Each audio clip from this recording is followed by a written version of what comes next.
Hello दोस्तों, मैं हूं कमलेश और आप सभी का स्वागत करता हूं आपके अपने YouTube channel study with Kamlesh 2.0 पर। तो दोस्तों, आज हम डिस्कस करेंगे इनरिचमेंट मीडिया और सेलेक्टिव मीडिया क्या होता है, उनका प्रॉपर एग्जाम्पल देखेंगे, ठीक है, जो कि आपके एग्जाम में आते हैं। ठीक, तो चलिए देखते हैं इनरिचमेंट मीडिया। तो जैसा कि आप यहाँ पे देख पा रहे हो, देखो, इनरिचमेंट जो आपका बेसिक मीडिया होता है उसमें क्या क्या होता है वो मैंने आपको बता ही दिया है। अगर आपने उस वीडियो को नहीं देखा है तो मैं लिंक डिस्क्रिप्शन में दे रहा हूँ, वहाँ से आप चेक कर लेना, ठीक है।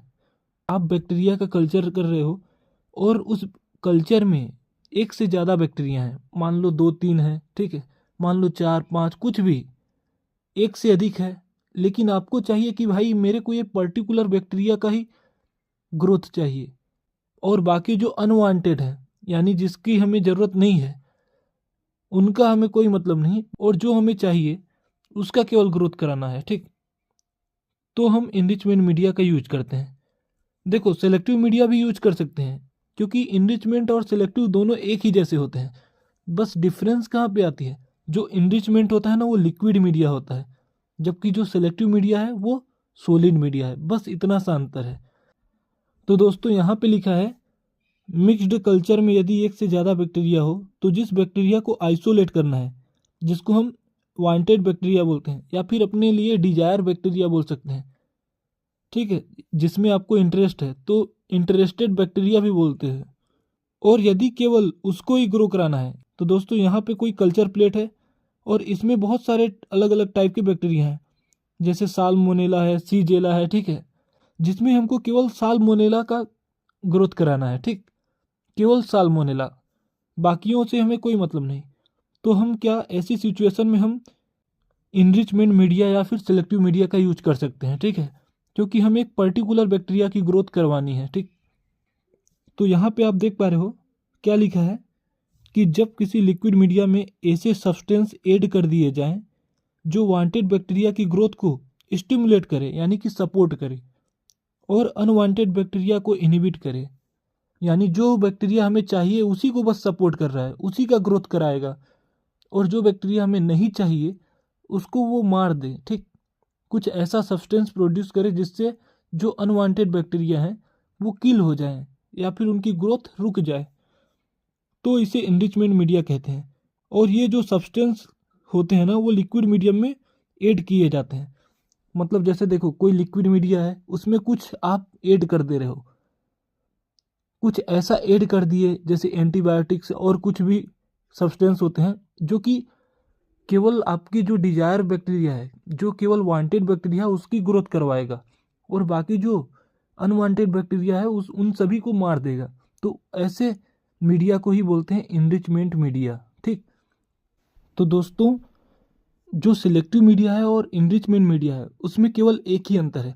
जो इनरिचमेंट मीडिया होता है ना, उसमें कोई भी सब्सटेंस लिक्विड मीडिया में मिलाया जाता है तो इनरिचमेंट मीडिया बनता है, जबकि जो सिलेक्टिव मीडिया कैसे बनता है, जब हम सॉलिड मीडिया में कुछ ऐसा सब्सटेंस मिलाते हैं जो कि किसी एक पर्टिकुलर बैक्टीरिया, यानी जो वांटेड बैक्टीरिया की ग्रोथ को स्टिमुलेट करे, यानी सपोर्ट करे, और जो अनवांटेड बैक्टीरिया की ग्रोथ को इनहिबिट करे, तो ऐसे मीडिया को सिलेक्टिव मीडिया बोलते हैं। ठीक, दोनों का सेम डेफिनेशन है, बस एक जगह आपको ध्यान रखना है, एक लिक्विड में होता है और एक सॉलिड मीडिया में। तो यहाँ पे आप देख पा रहे हो, ये रहा इनरिचमेंट मीडिया का एग्जाम्पल। तो इनरिचमेंट मीडिया जितने भी होंगे सब लिक्विड फॉर्म में होंगे, और लिक्विड को ही ब्रोथ बोलते हैं दोस्तों, पता ही होगा आपको। तो पहला है यहाँ पे सेलेनाइट एफ ब्रोथ, ठीक, दूसरा है टेट्राथायोनेट ब्रोथ, और तीसरा है एल्कलाइन पेप्टोन वाटर। तीन एग्जाम्पल आपको याद कर लेने हैं। तो टेट्राथायोनेट ब्रोथ होता है दोस्तों, जो हमारा टेट्राथायोनेट ब्रोथ है साल्मोनेला के लिए। दोस्तों, हर पर्टिकुलर बैक्टीरिया के लिए अलग अलग मीडिया यूज किए जाते हैं। मतलब जैसे आप टेट्राथायोनेट ब्रोथ जो होता है ना, ये साल्मोनेला के लिए करते हैं। अब ऐसा नहीं कि सेलेनाइट एफ ब्रोथ यूज कर रहे हो आप साल्मोनेला के लिए, तो नहीं, पर्टिकुलर बैक्टीरिया के लिए पर्टिकुलर मीडिया यूज किए जाते हैं। ठीक, अब देखो, सेलेनाइट एफ ब्रोथ जो होते हैं ना, जो डिसेंट्री बेसिलाई रहते हैं उनके लिए यूज किया जाता है। ठीक, इसके अलावा जो एल्कलाइन पेप्टोन वाटर होता है, जो विब्रियो कोलेरा होता है, जो कि कॉमा शेप का होता है बैक्टीरिया, उसके लिए यूज किया जाता है। दोस्तों, आप एल्कलाइन पेप्टोन वाटर का यूज साल्मोनेला के लिए नहीं कर सकते। क्यों? क्योंकि वो उसको किल कर देगा, यानी इनहिबिट कर देगा। एल्कलाइन पेप्टोन वाटर केवल विब्रियो कोलेरा को सपोर्ट करता है, बाकी जितने भी बैक्टीरिया रहेंगे उनको इनहिबिट कर देगा। ठीक, अब आगे हम चलते हैं सिलेक्टिव मीडिया पे। तो देखो, सेम वैसा ही मैंने लिखा है। मिक्स्ड कल्चर में यदि एक से ज़्यादा बैक्टीरिया हो तो जिस बैक्टीरिया को आइसोलेट करना है, यानी जो वांटेड बैक्टीरिया है जिसको आप ग्रो कराना चाहते हो, और यदि केवल उसको ही ग्रो कराना है और अनवांटेड बैक्टीरिया को इनहिबिट करना है, तो हम सिलेक्टिव मीडिया का यूज करते हैं।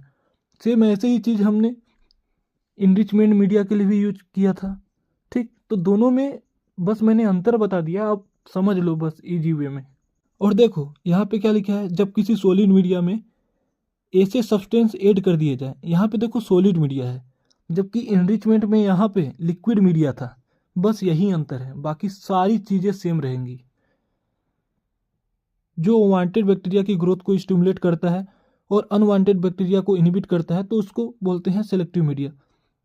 तो ये जो मीडिया होता है सॉलिड फॉर्म में होगा। ठीक, और इसमें कुछ आप सब्सटेंस ऐड कर दिए, जिसकी वजह से वो सब्सटेंस की वजह से क्या हो रहा है, वह एक पर्टिकुलर बैक्टीरिया की ग्रोथ को, यानी आपके वांटेड बैक्टीरिया की ग्रोथ को सपोर्ट कर रहा है, बाकी जो अनवांटेड बैक्टीरिया है उनको किल कर दे रहा है या इनहिबिट कर दे रहा है। ठीक, तो इसी को बोलते हैं सेलेक्टिव मीडिया।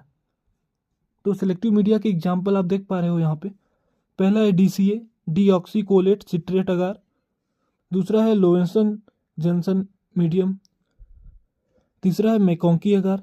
चौथा है मैनीटोल साल्ट अगार। और पांचवा है बिस्मुथ सल्फाइट अगार। हम इतनी मेहनत से आपके लिए वीडियो बनाते हैं। ठीक, और आप एक तो आप लाइक भी नहीं करते, ना ही कमेंट करते हो। ठीक, ऐसे कैसे पता चलेगा कि आपको समझ आ रहा है, कितना समझ आ रहा है, नहीं आ रहा है। दोस्तों, हमें मोटिवेशन आपसे मिलती है, और अगर आपका रिस्पॉन्स ही नहीं होगा तो हम वीडियो क्यों बनाएंगे। ठीक, यूट्यूब पे बहुत सारे वीडियो हैं, तो हमारा वीडियो बनाने का क्या मतलब है जब हम आपको समझा ही नहीं पा रहे हैं। तो दोस्तों, हमें पता तो चले कि हम कहाँ पे और ज़्यादा एक्सप्लेन कर सकते हैं, कौन से पार्ट को हम और अच्छे से समझा सकते हैं। ठीक, तो वो आपके रिस्पॉन्स से पता चलेगा।